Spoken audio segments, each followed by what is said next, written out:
Merci Khalid, Hassan pour l'invitation et la GSK. Alors, on m'a demandé de parler des méningites à méningo. Je ne vais pas parler de la vaccination, d'accord? Je vais parler de la maladie. Vous connaissez beaucoup de choses, vous êtes des réanimateurs, vous êtes des néonatologistes, des pédiatres, bien sûr. Alors, comment faire une présentation sur cette maladie? Donc, il faut faire des choix. Alors, j'ai fait des choix, j'ai pris des guidelines un peu que vous n'avez pas l'habitude d'utiliser, parce que là, vous avez surtout des guidelines françaises qui sont bonnes, hein? Bien. Alors, donc, je perçois un transfert de valeur et méningite à méningocoque, c'est ma conclusion. Ça, c'est ce que vous connaissez. Bon, on va nous se le rappeler entre nous. Et en fait, tout ce que je vais dire, il va déboucher sur ces conclusions. C'est-à-dire que dans cette maladie, le pronostic, c'est en quelques heures. La méningite à pneumo est méchante, alors celle-là, elle est 2 fois plus méchante. Il y a même des équipes qui se sont amusées à réunir les parents et à reprendre l'interrogatoire loin de l'épisode. C'est-à-dire qu'il est rentré à midi, à 8 heures du matin, qu'est-ce qu'il avait? Donc ils ont noté, ils font une enquête très très précise. Et ils ont dit, voilà ce que nous ont rapporté les tout débuts, la fièvre, etc. Je vais vous donner cette étude. Et peut-être qu'il faut à cette étape faire le diagnostic, pas à l'étape de syndrome méningé fébrile avec purpura. Il y a des choses inquiétantes pour lesquelles on ne sait pas ce que c'est, mais ça peut être ça. Alors, si je parlais justement de ça, de cette symptomatologie qui précède le syndrome méningé fébrile. D'accord? Vous savez que les formes graves, c'est la vie. On peut même pas faire la paix, on ne va pas la faire. Il y a parfois des situations pas possibles. Mais il ne faut pas oublier l'hémoculture. Hein. Comme on fait la NFSRP, tout ça, perprocalcitonine si vous voulez, l'injecter les produits, il faut profiter. On ne peut pas faire la PL, l'hémoculture, il ne faut pas l'oublier. La ceftriaxone en urgence, rapidement, au cabinet, la première dose, c'est ça qui a changé un tout petit peu le pronostic des purpura fulminans. C'est la précocité de cette antibiothérapie. Bon. Bien sûr, on tue, il y a des substances qui vont déclencher des choses, mais c'est ça qu'il faut faire au tout début, et vous le savez. Vous recevez le malade, c'est l'inflammation, c'est l'orage cytokinique, le cerveau est très inflammé, l'hypertension intracrânienne, la compression, et les corticoïdes, c'est très, très, très important.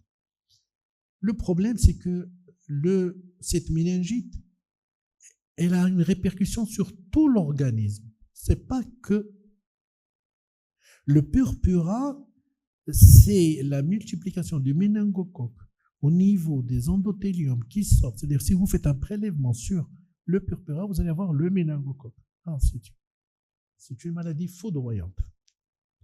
La réanimation. Alors, une autre chose, je n'ai pas pu avoir les photos du professeur Arihi dans notre service de traumato-orthopédie, des photos horribles d'enfants amputés, etc. Vous avez certainement vécu quelques situations dramatiques.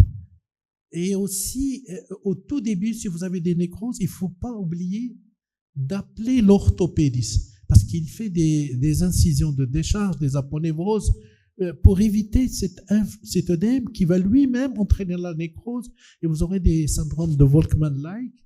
Et là, c'est très important de toujours s'aider de tous les collègues qui peuvent sauver le pronostic fonctionnel et vital. Donc, l'orthopédiste est très important quand vous avez une forme grave avec des membres œdématisés, nécrosés, etc.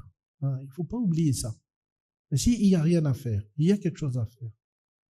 C'est bon? Bien sûr, il faut déclarer. Déclarer, c'est très important pour les décideurs, nos décideurs, de savoir c'est quel type de méningite, purulente ou pas. C'est une méningite bactérienne, bien sûr, mais à quel germe? Pneumoméningo, hémophilus, vous savez. Mais de quel type de méningo? A, B, d'accord, C, tout ça, W. Il faut que nos décideurs aient des données comme ça. C'est très important pour choisir le vaccin le plus approprié à notre population. Une autre notion importante et à laquelle je tiens beaucoup, c'est que dès le premier épisode de méningite, cherchez un déficit immunitaire. Dès le premier épisode de méningite, cherchez un déficit immunitaire. Avant, c'était le deuxième, méningite qui est récidive purulente, c'est pas bien. Maintenant, le premier épisode, je vais vous montrer un peu notre expérience du service. Je vais vous montrer des situations qui sont réelles. Le premier épisode, quand on a un déficit au complément, le déficit en complément, le risque est multiplié par 6000. 6000 entre un enfant qui a un déficit en complément et un enfant qui n'a pas de déficit en complément. C'est pas quelque chose d'exceptionnel. À tel point qu'on s'imagine s'il n'y a pas d'autres déficits immunitaires que nous sommes en train de découvrir doucement, progressivement. C'est très important. Là, c'est une chose que je vous demanderai de faire à chaque fois que vous avez une méningite purulente, méningo surtout, mais aussi pneumo, enfin les bactéries encapsulées, parce que ces bactéries sont tellement méchantes qu'elles échappent à la phagocytose. Et qu'est-ce qu'il faut? Il faut que le complément vienne faire un trou dans cette capsule pour tuer le microbe. Il n'y a que le complément pour faire ça. Donc, il complète l'action classique des anticorps et macrophages. Et puis, avant la sortie du service hospitalier, clinique, CHU, enfin service pédiatrique, il faut contacter les ORL. Maintenant, les pédiatres disposent d'outils pour dépister un peu cette surdité. Elle est fréquente au début parce qu'il y a de l'inflammation, elle diminue, mais c'est un handicap réel pour les enfants.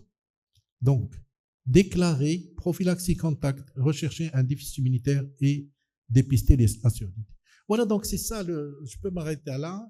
Les choses que je vais vous dire, ça tourne autour de ça, mais je vais vous donner quand même aussi des études épidémiologiques, microbiologiques nationales et surtout à Casablanca que nous avons menées dans notre laboratoire de recherche LICIA. C'est bon? On peut partir sur ce menu. L'antenne Makesh. Bien. Bien, pour cela, nous allons voir la pathogénie de cette maladie, l'épidémiologie au Maroc et ailleurs, le dépistage. Je ne vais pas vous raconter l'histoire des signes cliniques et leur sensibilité, spécificité, le petit nourrisson, nouveau-né fontanelle qui n'est bombé que dans 50% des cas et dans quelles conditions on les fait. Tout ça, vous le connaissez, vous êtes des néonatologistes, des réanimateurs, des pédiatres. On va voir les scores, un peu aperçus sur les gens. Ils ont créé des scores, pas pour être sûr que c'est une méningite, mais les scores qui ont une valeur prédictive négative. Si vous avez ce score valide, donc ce n'est pas la peine même de faire une PL. Il y a certains critères. La prise en charge, j'ai dit qu'on va voir les recommandations anglaises et le déficit immunitaire rapidement, puis des recommandations de prévention. Alors, pathogénie d'une maladie grave. C'est une pathogénie bizarre.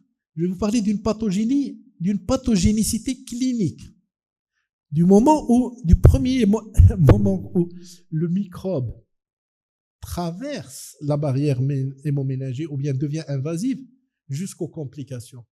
Je ne vais pas vous surcharger de notions pili, qu'est-ce qu'elle fait pour telle molécule, interaction. Non, ça va être une pathogénicité clinique. Et là, le pathogène, c'est ce macrophage. Est-ce que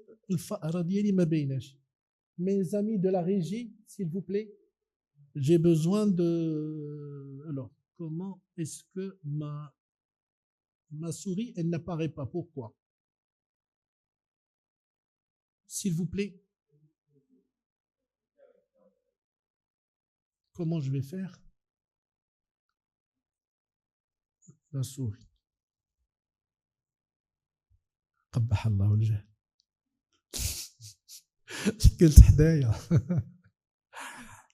Bien, bon, le pathogène, on ne le voit pas comme ça au microscope, mais il y a l'ADN, vous la voyez, vous comprenez que ça c'est le matériel génétique. Ensuite, il y a des lipo-oligosaccharides, c'est des sucres et des lipides.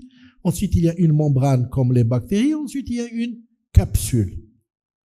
Alors, cette capsule rend très difficile l'ingestion de macrophages. Puis, il y a des piliers avec lesquels ils vont s'insérer. Le méningocoque, c'est plusieurs sérogroupes. Vous connaissez, c'est 60% des méningites en général bactériennes. C'est surtout les 6 mois à 2 ans. Le réservoir, c'est un portage asymptomatique. C'est-à-dire, nous ici, on doit avoir 20%, c'est-à-dire, nous sommes une centaine de personnes, 20 ici, dans cette salle, portent le méningocoque. Donc, il a un appareil, il vient de détecter une personne. C'est des Khalid Lebes. Ça va. Mais la population, c'est 10%. Par contre, nous, on est en contact avec les enfants, et donc les enfants qui portent plus. Et puis, il y a cette bande méningitique au Sahel qui, alhamdoulilah, on est en train de la vaincre parce que il y a un vaccin pour un germe particulier, c'est le méningo-A dans cette région. Au microscope, c'est ça, c'est un diplocoque, c'est 2 petits coques, ok? C'est ce qu'on voit quand on a grandi plus de 1000 fois. C'est un diplocoque gram-négatif. En médecine, il y a 2 diplocoques gram-négatifs, il y a le méningo et le gonocoque. Et il y a quelques méningites à gonocoque, c'est vrai. Alors, le microbe, c'est celui-là, et on va aller un peu en profondeur. Qu'est-ce que c'est que ça? Ah, je suis en train de partir en marche arrière. Voilà quelques questions que se posent les pédiatres. Il y a 5 questions que se posent les pédiatres dans la pathogénicité. Pourquoi est-ce que ça traverse? Quel est le pourcentage des enfants qui vont passer du portage à l'infection invasive? Quel est le pourcentage du purpura, le purpura fulminans? Donc, très rapidement, les porteurs sains dans une population, c'est 5 à 10%. Les médecins en ont plus, un peu plus. Le pourcentage que ces porteurs développent une infection invasive, comme ça, c'est moins de 1%. Moins de 1% des gens qui ont le portage, c'est-à-dire les 5% de la population, 10%, c'est 5 à 10%.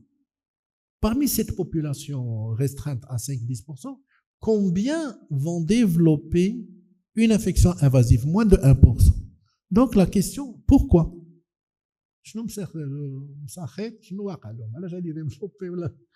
Alors, il y a une fragilité de l'environnement. On va voir. Par exemple, pendant la saison d'été, il y a une sécheresse, il n'y a pas d'hydratation, nos muqueuses sont fragiles et ça passe. Donc, il faut être toujours bien hydraté, par exemple. Et il y a les déficits en complément. Le mécanisme de passage, c'est par voie sanguine, grâce à ces piliers qui s'accrochent, qui passent entre les 2 cellules endothéliales du capillaire, etc.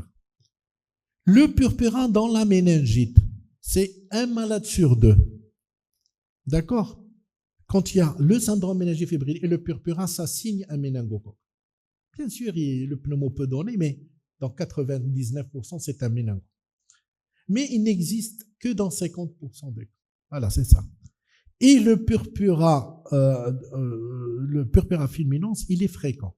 C'est plus de 10 enfants qui ont une infection invasive, plus de 10%, ils vont faire un fulminans. Je vous ai dit tout à l'heure qu'il faut agir vite, et je vous ai parlé de cette très très belle enquête qui date de 2006, il y a une vingtaine d'années. C'est des gens qui ont repris l'interrogatoire avec plusieurs familles pour voir quels sont les signes cliniques qui précèdent ce syndrome, qui précèdent ce purpura. Et là, ils disent que pour les enfants de moins de 5 ans, jusqu'à 8 heures, rien n'est spécifique. Il y a des choses anormales et ça n'oriente pas, même pour les plus de 5 ans. À à partir de la 8e heure, il y a des signes sérieux, mais on ne pense pas à une méningite. Par contre, ils mettent l'accent sur ces douleurs des membres inférieurs et la couleur des membres et la froideur. Et ils ont trouvé que c'était associé significativement. Un enfant qui est fébrile depuis 4 heures et qui rapporte des douleurs et froideurs au niveau des membres, c'est inquiétant. Est-ce qu'il faut agir ici? Dans tous les cas, il y a de la soif et le purpura n'apparaît que 12 heures après la fièvre et les signes méningés aussi, le purpura. C'est-à-dire quand vous recevez l'enfant, il y a au moins 15 heures que le processus a été déclenché chez lui à la maison, 15 heures. Donc il ne faut pas qu'on perde encore quelques heures à attendre l'ambulance qui va envoyer le mal. Là, il faut injecter l'antibiotique sur place, essayer de voir, contacter une ambulance respectable avec tout ce qui est de la réanimation. Bon, une image dramatique, petit enfant avec un purpura fulminans, il a sauvé la vie, mais regardez les 4 membres. Et là, c'est parce qu'il y a des séquelles physiques, les amputations, les cicatrices durables. Les séquelles neurosensorielles, vous connaissez la surdité, des déficits moteurs, problèmes psychologiques. Ça existe, hein. Et donc, ces enfants, chaque enfant qui fait une méningite à méningo, il faut le suivre à long terme. Bon, toutes les méningites purulentes, mais le méningo est méchant au moment de l'infection et après l'infection. Et après l'infection, d'accord, avant J15 d'hospitalisation, donc il est hospitalisé, il faut faire l'audiométrie, la première audiométrie. Donc je vous disais que l'infection, elle se déclenche, il faut 3 choses qui, d'abord, une souche hyper virulente, etc. Il faut un environnement parfois, et on dit que l'infection virale, comme le dit très bien Oustad Abid, c'est toujours la grippe qui fait, le virus qui fait le lit de la pneumonie, mais bon, ici il y a les virus qui peuvent donner une inflammation, qui peuvent léser les muqueuses chez un enfant porteur asymptomatique du méningo. Alors si en plus il y a le virus, ça devient pas gentil, c'est plus gentil. Le tabagisme, les saisons sèches, là, ce qui explique la grande fréquence de ces méningites à méningo pendant cette partie. Et puis l'autre, la fragilité du moins de 5 ans, les déficits du complément, IgG2, un traitement immunosuppresseur. Et là, je vous ai dit que pour les déficits en facteurs 5, 6, 7 du complément, c'est 6000 fois plus, ils font plus de risques que la population qui ne porte pas un déficit à ce niveau. Bon, les complications sont neurologiques, l'œdème essentiellement, et systémique, c'est cette hypoperfusion. Alors, le syndrome de Wasserfeld, ça c'est un syndrome qui associe le purpura fulminans à la coagulation intravasculaire disséminée. Bon, je ne vais pas vous apprendre, vous, des réanimateurs, des choses comme ça. Voilà, première partie terminée. C'est bon? On a compris un peu que c'est un germe très très méchant au moment de l'infection et par la suite, il faut bien les suivre, il faut penser au déficit en complément.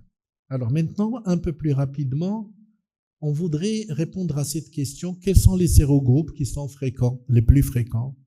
Cette méningite à méningo, quelle est sa place?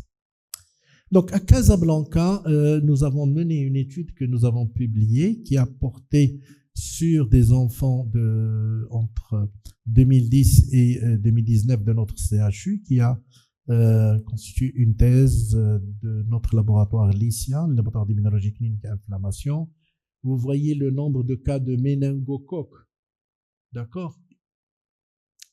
Les maladies méningocoques, on a chaque année depuis 2010, tel 2019, entre 30 et 50 malades en fonction des années, mais les sérogroupes, eh bien, les sérogroupes, le bleu, c'est le B. Le B, toujours le B. Il y a des années où on n'avait que le B, 2012, 2015. En rouge, c'est le C. Vous savez, on n'a pas trouvé dans cette étude le A. Et au Maghreb, c'est-à-dire notre région, Maroc, Tunisie, Algérie, c'est un travail multicentrique qui a été fait dans le cadre de la SOMIPEV.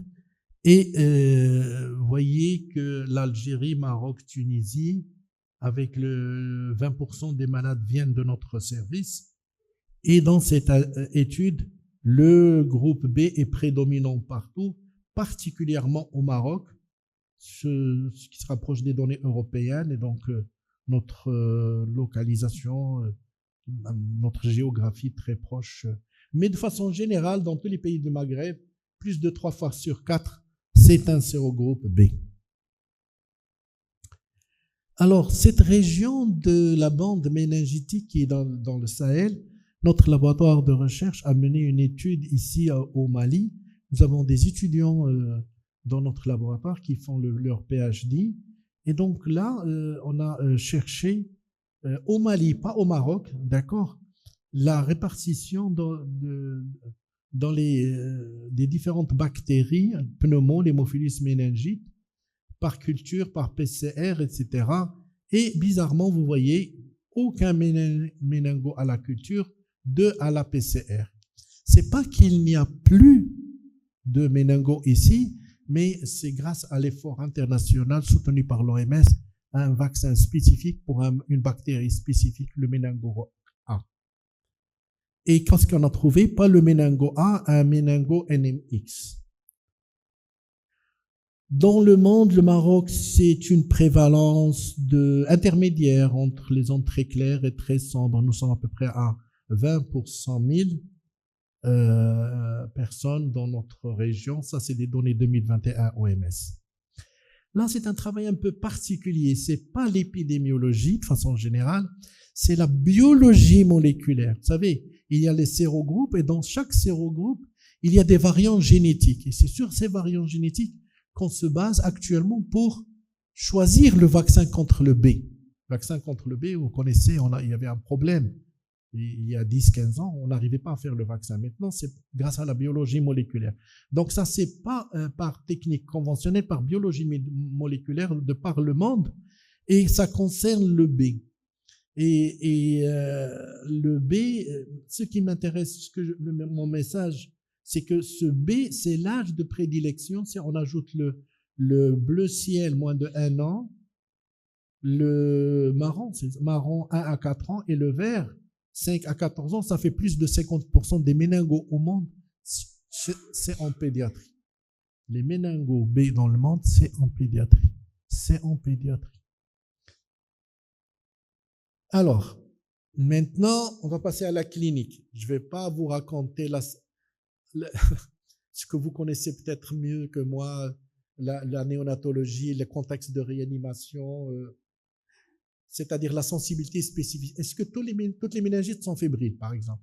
Est-ce que pour les nouveau-nés petits nourrissons, toujours la fontanelle bombante? Est-ce que tout ça, c'est la pratique. On va passer directement au score qui ont comme but de chercher la valeur prédictive négative. Est-ce que c'est un bon score pour m'éliminer une méningite? Et là, il y a le Bacterial Meningitis Score et il y a ce score des urgences. Par exemple, celui-là, il se base sur la procalcitonine, la protéinorachie, la CRP et les neutrophiles dans le LCR.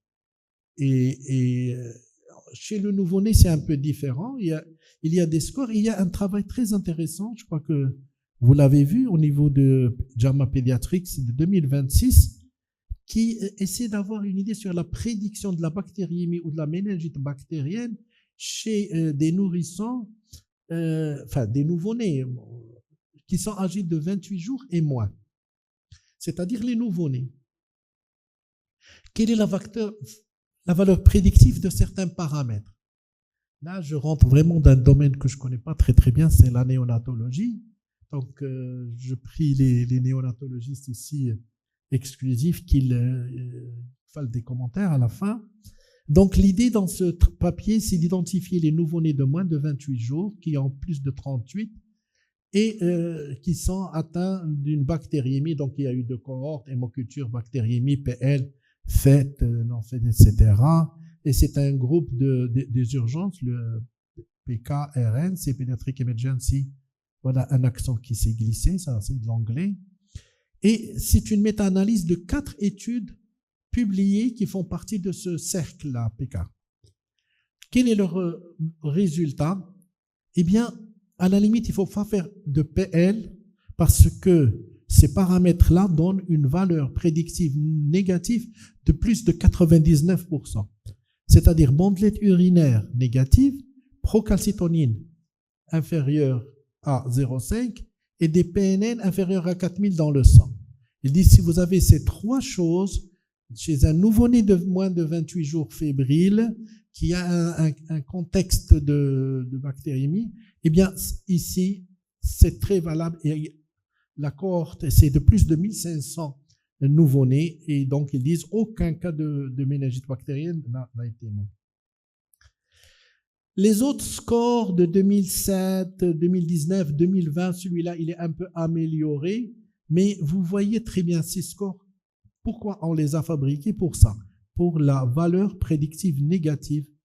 Et ils disent tous que ça avoisine le 100% et que si vous avez ces scores positifs, eh bien, vous pouvez exclure. Et cet autre score un peu ancien de 2019 pour les nouveau-nés, moins de 2 mois, cette notion méningite, moins de 3 mois pour certains, c'est déjà un nouveau-né encore. Et ils disent que si vous avez ce score avec négatif, vous ne pouvez même pas faire l'APL. Je ne vous apprends pas que la LCR, les hémocultures, la culture du LCR, maintenant RT-PCR, les panels, on en a eu un très très bel exposé ce matin. Et puis, il y a maintenant de plus en plus 2 choses. C'est la biologie moléculaire qui va très loin et c'est aussi ces tests rapides au lit du malade. Voilà. Donc, il me reste 10 minutes pour vous parler de la prise en charge. Haïti ou la maison? Ils m'ont dit qu'il faut terminer 30 minutes, 35 pour... C'est Habib me demande d'accélérer. Alors, on va parler très rapidement de traitement initial, le purpura et la surdité, en utilisant les guidelines de NICE en Angleterre. Alors, si vous avez une fièvre avec un syndrome méningé, vous trouvez un purpura, même s'il n'y a pas de collapsus, un purpura avec un syndrome méningé, c'est un purpura fulminans jusqu'à preuve de contraire. Jusqu'à preuve de contraire. Rappelez-vous, quand le purpura apparaît, il y a plus de 15 heures que cette infection méchante évolue. Sinon, on va prendre en charge, s'il n'y a pas de purpura dans un syndrome méningé fébrile, on fait la prise en charge classique. Maintenant, le contexte, un autre contexte, vous ne pouvez pas faire l'APL parce que le purpura, la coagulopathie, l'instabilité, le signe d'engagement, oubliez l'APL, mais n'oubliez pas l'hémoculture. Le dexaméthasone, ceftriaxone, céfotaxime, la réanimation, dès que l'enfant est stable, faites quand même une PL. Voilà, donc ces guidelines anglaises, ils disent après. Maintenant, si la PL n'est pas contre-indiquée, n'oubliez pas les hémocultures, en plus. Rappelez-vous que dans le purpura, il y a du méningocoque, donc ça passait dans le sang. Faites des hémocultures, c'est très important d'avoir le germe, le sérogroupe et maintenant la biologie moléculaire. Bon, je ne vous apprends pas que la posologie des céfotaxime, ceftriaxone, pour les Anglais, c'est 4 jours, seulement 4 jours de traitement, si bonne évolution. Maintenant, l'autre contexte qui est de 10 à 20% des situations sont accompagnées d'un purpura fulminans. Nous sommes dans le purpura fulminans. Eh bien, c'est l'antibiothérapie immédiate, le transfert, le remplissage avec les conditions que vous connaissez, on les répète parfois, et le traitement associé, ne pas oublier la corticothérapie, les corrections, le plasma frais, l'héparine, et il faut surveiller cet enfant. Donc, Pour eux, c'est l'antibiothérapie rapide, les mesures de réanimation. Bon, ça, c'est pas le cadre de la grande urgence, mais n'oublions pas la surdité. C'est le pronostic scolaire de l'enfant qui est transformé. C'est un enfant qui ne va pas poursuivre ses études, tout simplement, parce qu'il n'entend pas et personne ne reconnaît cette situation dans la famille très précocement. Alors, l'évaluation avant le 15e jour de la fin du traitement. Vous avez traité l'enfant, vous êtes satisfait, vous avez sauvé l'enfant, j'espère que vous n'avez pas de nécrose, d'amputation, etc. La guerre n'est pas encore terminée, il faut faire un dépistage de cette surdité. L'audiométrie comportementale, tout ça maintenant, il est de plus en plus vulgarisé, les potentiels évoqués auditifs. Quelles sont les conduites après? Si l'audition est normale, on le refait 3 mois après. S'il y a une hypoacousie, il faut le confier à un ORL immédiatement. Ça, c'est son affaire, c'est un peu spécialisé. Par la suite, il faut suivre aussi à long terme au niveau de l'ORL, bien sûr, le pédiatre en parallèle. Bien, donc j'ai terminé, j'ai encore 2 plaques pour vous parler un peu de prophylaxie et cas contact. Voilà, notre pédiatre, notre collègue qui est là, notre réanimateur néonatologiste, il a identifié une méningite à méningocoque. Les personnes de contact, il faut leur donner un antibiotique. C'est quoi une personne de contact? Est-ce que toutes les personnes qui ont vu Est-ce que c'est des personnes à l'école?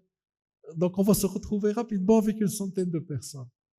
Et donc, les épidémiologistes ont fait des études et ils sont arrivés à une chose intéressante, c'est plus de 4 heures de contact précédant le diagnostic.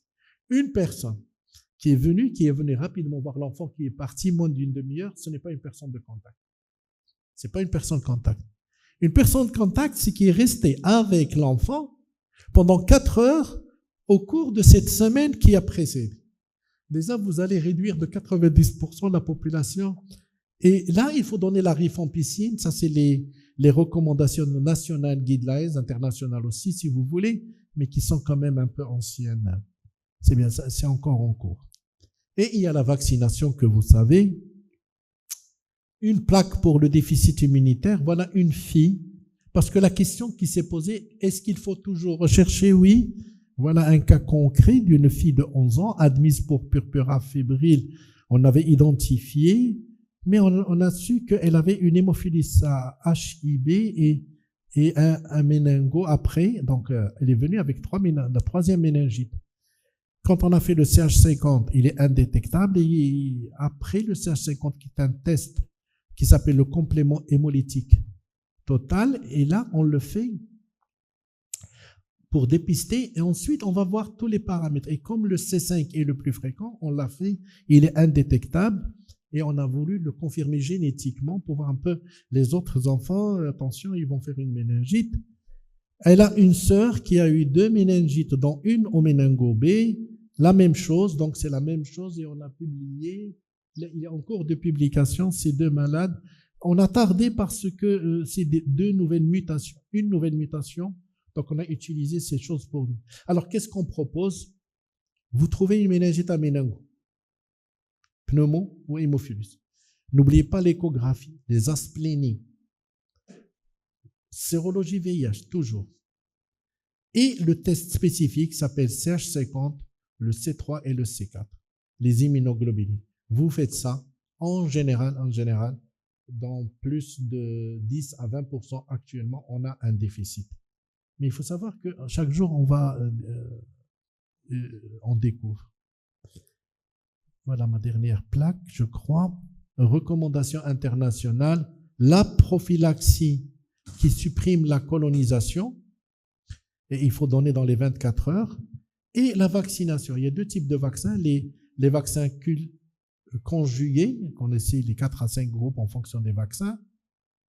Il n'y a pas le B, A, C. Et puis, un vaccin recombinant protéique par biologie moléculaire à partir, eh bien, il est spécifique du groupe B. Voilà, l'OMS rêvait, elle rêve. J'espère qu'ensemble, on va atteindre cet objectif, c'est vaincre cette méchante maladie en 2030 par le diagnostic, le traitement, le soutien et la surveillance. Je vous remercie.